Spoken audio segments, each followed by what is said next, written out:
Kosmetologiyada agar siz bu muolajani to'g'ri olmasangiz, uni effekti bir tiyinga qimmat bo'ladi. Ya'ni bu 5 ta tochka lifting effekti. Buni bilamiz, hamma qiladi. Profili juda ham qimmat, 5 ta tochkada qilinadi va lifting beradi deb aytishadi.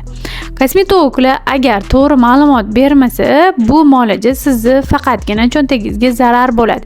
Ya'ni sizga hech qanaqa lifting effektini bermaydi. Bu muolajani arzon preparati ham juda ham arzon turmaydi. Buni ko'pchilik biladi. 5 ta tochka lifting effekti kimlar uchun?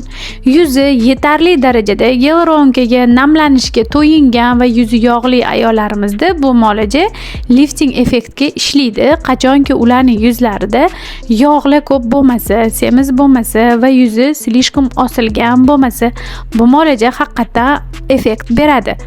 Agar bu muolajani yuzi quruq ayollarimiz olsa, bu faqat uvlajneniyaga ishlashga ketadi. Ya'ni siz bu muolajani olasiz, yuzingiz qanaqadir lifting bo'lgan bo'ladi momentalni, chunki bu yuqori darajada gialuronka yuzingizga kiradi va yuzingiz momentalni lifting bo'lgandek bo'ladi. Lekin qarasangiz, bir haftadan keyin bu effekt yo'qolib ketadi. Nimaga?